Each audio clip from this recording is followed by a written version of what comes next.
ये जियो भी अब जीने नहीं देगा। खुश हो रहे थे ना तुम अनंत अंबानी की शादी देख के, खर्चा तुम ही से वसूल कर लिया मोटा भाई ने। पहले आदमी का काम रोटी कपड़ा मकान में चल जाता था, पर मोटा भाई ने आदत लगाई कि नहीं, रोटी कपड़ा मकान के साथ इंटरनेट की आदत डालो, डेटा की आदत डालो।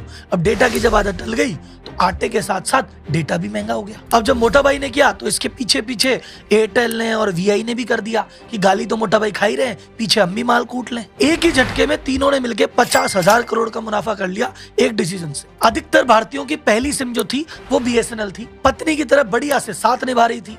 लेकिन भाई साहब जब आया जियो, जब आया एयरटेल एक गर्लफ्रेंड की तरह, तो उसको छोड़ के तुम पहुंच गए उसके पास, और जब लात पड़ी तो वापस आपको पत्नी याद आ रही है। Hashtag I support BSNL, hashtag port to BSNL trend कर रहा है। लोग बाग रैलियां निकाल रहे हैं, धरने प्रदर्शन कर रहे हैं, सिम पोर्ट कर रहे हैं। लेकिन भाई साहब अब क्या होगा इससे? लेकिन आपने कभी सोचा कि एक जमाने में मार्केट का लीडर, सबसे ज्यादा प्रॉफिट कमाने की मशीन, भारत का प्राइड, ये बीएसएनएल एकदम से लॉस में कैसे आ गया? ये बीएसएनएल फेल हुआ या जानबूझ के इसको फेल किया गया, इसका दम घोटा गया? इस मुश्किल हालात के बाद भी ये अब तक टिका हुआ कैसे है? और अब क्या वास्तव में वापसी कर पाएगा? और बीएसएनएल का वापसी करना आम भारतीय के लिए जरूरी क्यों है? और इस पूरे गेम में टाटा जी की क्या भूमिका है, इस सब पे चर्चा करेगा आपका राहुल। पूरे घटनाक्रम से 4 ऐसी चीजें हैं जो हमको सीखने को मिलेगी और ये सबक सबको सीख लेना चाहिए। वो सबक क्या है वीडियो के अंत में बताऊंगा, तो टिके रहना। तो अगर डेटा के महंगे होने से परेशान हो, बीएसएनएल की बहुत जोर से याद आ रही है और आपको लगता है कि सही वक्त पे सही टॉपिक उठाया है और डीप रिसर्च की है, तो भाई साहब वीडियो को लाइक जरूर कर देना। आपके लाइक के इंतजार में जनता जनार्दन की जय बोल के करते हैं वीडियो की शुरुआत।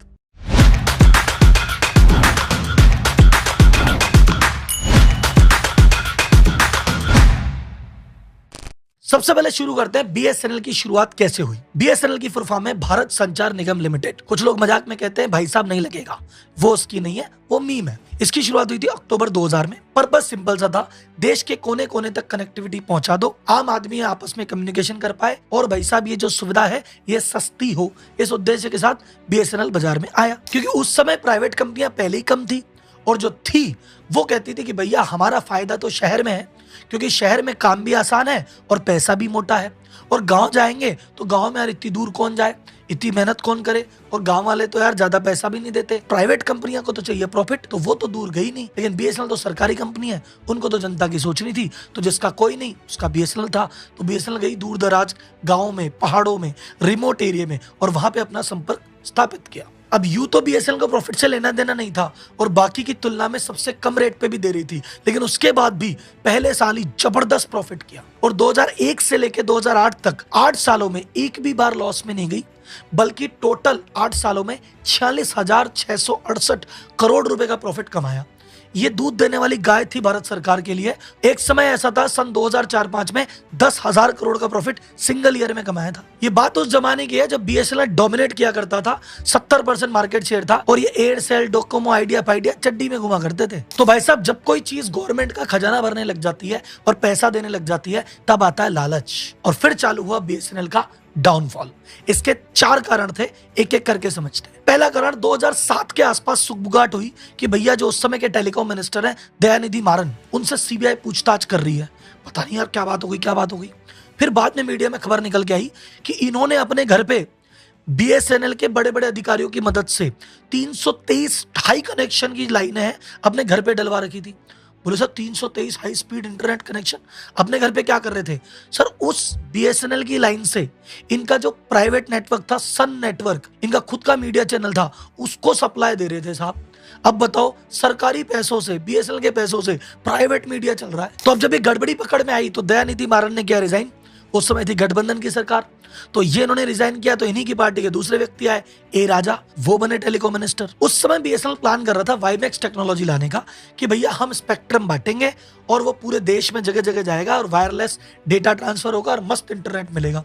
पर उसका जो एक्शन हुआ 2G स्पेक्ट्रम का, उसमें हो गया 2G घोटाला, जो अखबार में आ रहा था ना, 1,76,000 करोड़ का घोटाला। बस उस घोटाले के बाद से बीएसएनएल के उल्टे दिन चालू हो गए और ऐसा लॉस लगा कि वो लॉस हर साल बढ़ता ही रहा और आज तक प्रॉफिट की शक्ल बीएसएनएल ने नहीं देखी है। हालांकि बाद में सुप्रीम कोर्ट ने भाई साहब ए राजा को बरी कर दिया, तो भाई साहब इसको अभी घोटाला कह सकते हैं नहीं कह सकते, या आप मुझे कमेंट बॉक्स में बताओ। अब देखो बीएसएनएल में गड़बड़ियां निकल गई 2 बड़ी बड़ी। एक टेलीकॉम मिनिस्टर भाई साहब घर पे लाइनें ले रहा है, दूसरा टेलीकॉम मिनिस्टर घोटाले कर रहा है। तो अब की बार बीएसएनएल पे आ गई सबकी नजरें, सीबीआई वह सब इन्वॉल्व हो गए कि यार बीएसएनएल में बहुत बड़ी गड़बड़ी चल रही है, ये तो दूध देने वाली गाय है, इस पर चेक करो। तो बड़े बड़े टेंडर छोड़ो, छोटे छोटे जो टेंडर थे ना उस पर भी निगरानी। और ऐसा नहीं कि फालतू की जांच थी, जांच करी तो छोटे छोटे टेंडर में भी गड़बड़ियां निकली। पता चला कि भाई साहब ऐसी ऐसी कंपनियां टेंडर भर रही है जिनके कोई एड्रेस ही नहीं है, नाम पता ही नहीं है, शेल कंपनीज है। नोकिया जैसी कंपनी रिजेक्ट हो रही है और शेल कंपनी सिलेक्ट हो रही है। अब इधर यहाँ पे गड़बड़ी चल रही है और उधर की तरफ एयरटेल अपना एक्सपेंशन करे जा रहा है, वोडाफोन अपना एक्सपेंशन कर रहा है, आइडिया अपना एक्सपेंशन कर रहा है। इनको कोई रोकने वाला ही नहीं, प्राइवेट प्लेयर चल रहे हैं और इधर इसके हाथ पांव बांध दिए गए क्योंकि कुछ नया ऑर्डर लेने जाए, बोले इसकी जांच होगी, इसमें गड़बड़ी, ये रद्द। ऐसा ही एक और किस्सा हुआ उस समय प्लान हुआ कि 9,30,000 जीएसएम की लाइनें बिछाई जाएगी और ये इतना बड़ा प्रोजेक्ट था। उस समय इसकी वैल्यू थी $10 बिलियन, यानी आज के भाव में देखा जाए तो 80,000 करोड़ का प्रोजेक्ट। अगर ये प्रोजेक्ट हो जाता तो विश्व के सबसे बड़े प्रोजेक्ट में से एक प्रोजेक्ट होता है। फिर उसमें भी गड़बड़ी, सरकार ने कहा ये बीएसएनएल के नाम पे कुछ भी टेंडर निकलता है उसमें फिर गड़बड़ी, फिर जांच, और दो मंत्री तो हट गए। क्या करें, बोले यार प्रोजेक्ट ही बंद करो, कुछ नहीं कर रहे नया। तो उसमें भाई साहब नया इक्विपमेंट खरीदना ही नहीं, नए टावर लगाने ही नहीं, जो पड़ा है उसको चलने दो। तो इस तरह से उसके हाथ पांव बांध के बीएसएनएल को पटक दिया साइड में और इधर प्राइवेट प्लेयर मनमाने तरीके से आगे बढ़ते रहे। यह था सबसे प्रमुख कारण जिसकी वजह से बीएसएनएल की ग्रोथ एकदम से रुक गई। सेकंड सबसे बड़ी गलती, रूड स्टाफ और इनका अग्रेसिव बिहेवियर। सरकारी कंपनी थी तो बीएसएनएल के कर्मचारियों में घमंड, अरे साहब हम मार्केट लीडर हैं, हम करेंगे तो है, हमारे आगे कौन। सपोज मुझे ब्रॉडबैंड का कनेक्शन लेना है, एक प्राइवेट कंपनी को एयरटेल को फोन लगाऊंगा ना, एयरटेल वाला अगले दिन आएगा, कनेक्शन लगाएगा, एक आईडी लेके चला जाएगा। अब मुझे बीएसएनएल का लगाना है, मैं पहले उनके ऊपर जाके एप्लीकेशन दूं, फिर भाई साहब वो आएंगे, देखेंगे, फिर बोलेंगे 7 दिन में लगेगा। फिर भाई साहब अगर काम न करे तो मैं जाके कंप्लेन की एप्लीकेशन दूं, और मैं बाल पकड़ लूंगी तो चल ही नहीं रहा तो फिर हटाने के लिए एप्लीकेशन दूं। एक मैं रिसर्च के दौरान खान सर का वीडियो देख रहा था, तो खान सर ने कहा कि उस समय मैंने भी एक बार बीएसएनएल लिया था। जिस व्यक्ति ने बीएसएनएल का ब्रॉडबैंड लगाया है उसने अपने दिल से बद्दुआएं दी है, ऐसी सर्विस थी। ये खान साहब के शब्द हैं और इस बात से मैं भी सिमिलर हूँ।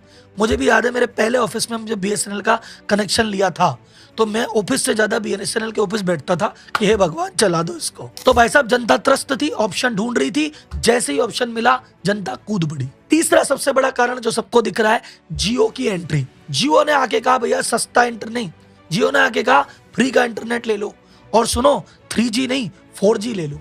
और जनता को जब एक बार 3G की जगह 4G का चस्का लग गया तो इधर तो भाई साहब बीएसएनएल आधा अभी 2G पे पड़ा है, थोड़ा बहुत 3G पे आया, और इधर बात हो रही है 4G की। तो कौन जाएगा 2G 3G में जब 4G अवेलेबल है। बीएसएनएल तो छोड़ो साहब, उस समय तो टाटा डोकोमो भी गया, एयरसेल भी गया, वोडाफोन का शेयर टूटा, आइडिया का शेयर टूटा, ये तो दोनों हाथ मिलाए तब जाके जिंदा है। इतनी आंधी आई थी जियो की, तो बहुत सारी ऐसी कंपनियां हैं जो और खत्म हो गई, मुझे अभी नाम याद नहीं आ रहा कौन कौन सा है, मुझे चैट बॉक्स में बताओ। चौथा जो मुख्य कारण था वो भी बीएसएनएल का इंटरनल कारण था, इनकी इनएफिशिएंसी मतलब एक होता है टेक आरपू, आरपू मतलब एवरेज रेवेन्यू पर यूजर, एक यूजर से कितना कमाते हो, ठीक। तो आरपू निकलता है कि भाई शहर में अगर आप काम करोगे तो आपको शहर का आदमी ज्यादा पैसे देगा तो आपका आरपू ज्यादा होगा। अब बीएसएनएल मोस्टली काम करती थी गांव में, दूर दराज में, पहाड़ों में, और सरकारी कंपनी है तो सस्ता रखना जरूरी, तो एक तो इसका आरपू कम था, प्लस इसके खर्चे ज्यादा थे। बीएसएनएल में एक टाइम पे थे 1,70,000 एम्प्लॉय और सबकी मोटी मोटी सैलरी, तो इधर इनकम तो आ रही नहीं और इतने मोटे खर्चे और दो, तो भाई साहब बीएसएनएल की कमर टूटनी तय थी। तो बीएसएनएल क्यों टूटा ये आपको समझ में आ गया, लेकिन बीएसएनएल टूटना नहीं चाहिए ये जरूरी है। तो राहुल जी बीएसएनएल की जरूरत हमको है क्यों, टूट गया तो टूट गया, घनी कंपनी बंद होती है एक और सही नहीं साहब, बीएसएनएल बंद नहीं होना चाहिए। इस बात को भाई साहब आप पकड़ के बैठ जाओ, क्यों अभी बताता हूँ। सबसे पहला कारण तो भैया आपने अभी आंखों के सामने देख लिया, टू कंट्रोल द कंपटीशन। अभी भाई साहब बीएसएनएल खत्म हो गया, प्राइवेट प्लेयर वैसे चले गए, ले दे के 3 कंपनियां बाकी रही है, जियो उसके बाद 40% शेयर है, फिर आ गई एयरटेल उसके बाद 33% शेयर है, उसके बाद आ गई वीआई 10-15% पे वो बैठी है। ये 3 कंपनियां मिलके 90% बाजार लेके बैठी है। ये तीनों मिलके कमरे में जो डिसाइड कर लें वही रेट है। तो इनकी रेट को कंट्रोल करने के लिए इनके मन में डर नहीं है, हम चाहेंगे जो रेट कर लेंगे। जनता के पास ऑप्शन कहाँ है, कहाँ जाएगी जनता।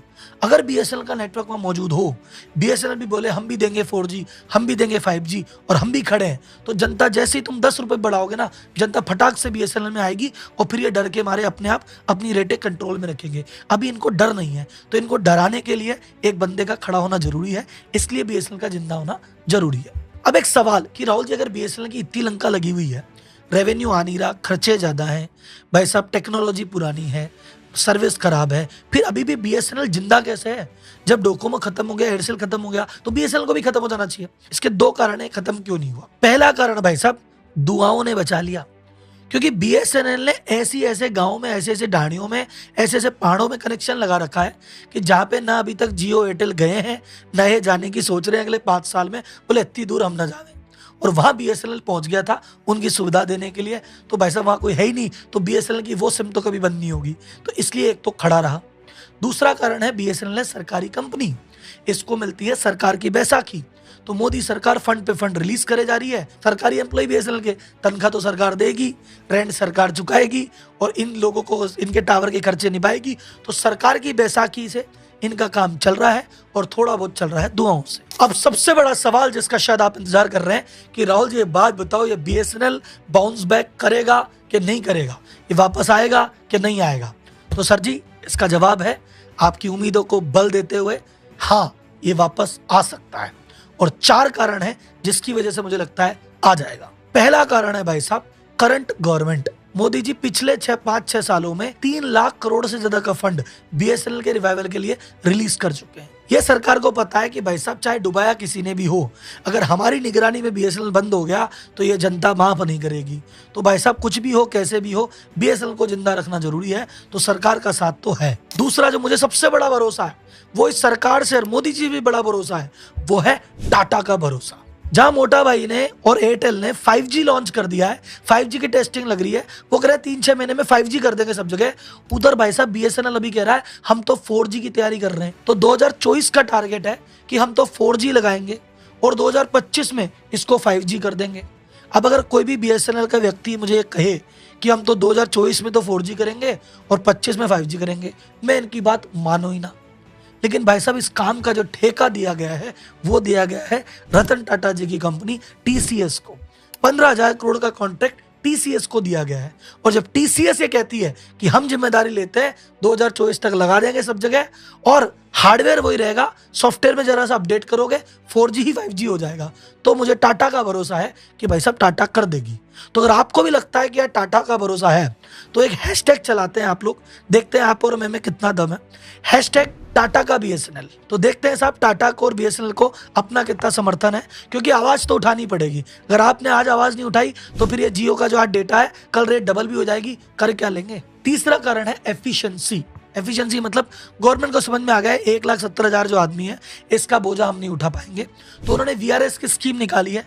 तो बहुत सारे ऐसे व्यक्ति जो उस समय के थे, जो आपको रूड बिहेवियर लग रहा है, बहुत सारे ऐसे लोग उस समय के रिटायर हो गए। बहुत सारे ऐसे लोग हैं जिनको पकड़ पकड़ के सरकार ने वीआरएस दे दिया। अभी जो नई भर्ती हुई है वो भाई साहब इस गलती से सीख चुके हैं कि भाई साहब क्योंकि लॉस में गई, इतने लोगों को वीआरएस लेना पड़ा, तो अब शायद इनको अक्ल ठिकाने आ गई है और अब वो रूड बिहेवियर नहीं देखने को मिलेगा और शायद अब एफिशिएंसी से काम करने लगे। ये मुझे थोड़ी सी उम्मीद है। चौथा जो सबसे इंपॉर्टेंट कारण लग रहा है जिस चक्कर में मैं वीडियो बना रहा हूं, भाई साहब पब्लिक सपोर्ट में उतर गई है। पब्लिक पहले बीएसएनएल को इग्नोर करके बैठी थी और भाई साहब फ्री के लालच में जियो के पास घुस गई थी, एयरटेल के पास घुस गई थी। अब इनको जब लात पड़ी है तो इनको समझ में आ गया कि प्राइवेट प्लेयर किसी के सगे नहीं है, निहाल तो भैया बीएसएनएल ही करेगा।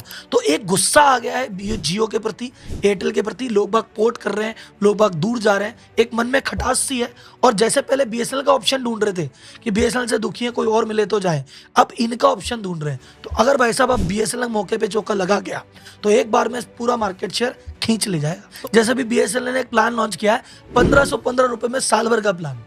लो बताओ, ऐसा प्लान अवेलेबल ही नहीं है किसी भी कंप्यूटर के पास। अब इसके चक्कर में बहुत सारी पोर्टिंग हो सकती है। तो सर अगर बीएसएनएल रिवाइव कर गया तो फ्यूचर क्या होगा?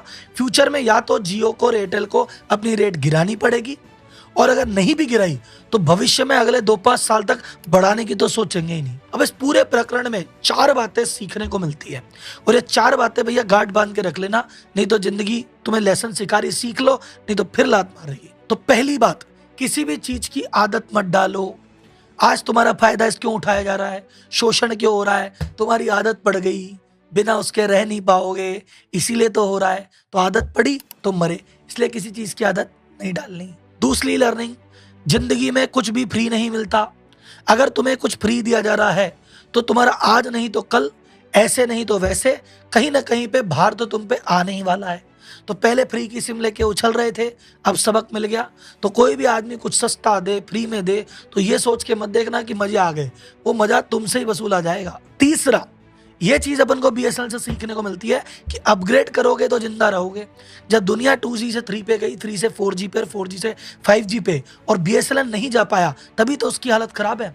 मान लो कितना करप्शन हो रहा है, कितने ही एम्प्लॉई हैं, लेकिन अगर ये साथ के साथ 3G 4G 5G जाता तो भाई साहब बीएसएनएल के इतने बुरे दिन तो नहीं आते, क्योंकि ये बदला नहीं, इसलिए मारा गया। और चौथा, last but not the least, ज्यादा घमंड ठीक नहीं है। ज्यादा घमंड रावण का ही नहीं रहा। तो जियो एयरटेल को लग रहा हम ही मार्केट के बादशाह हैं, चाहे जो कर लें। भाई साहब ये घमंड भी टूटेगा, बीएसएनएल को वापस आने दो। तो भाई साहब वीडियो यहाँ पे होता है खत्म, लेकिन अपना काम खत्म नहीं हुआ है। अभी ट्विटर पे जाना है, हैशटैग टाटा का बीएसएनएल डालना है, अपने विचार डालना है और नंबर 1 इसको ट्रेन कराना है। ठीक है, अगली वीडियो में अगले मुद्दे को लेके फिर आएंगे। तब तक के लिए राम राम भाई, जनता जनार्दन की जय हो।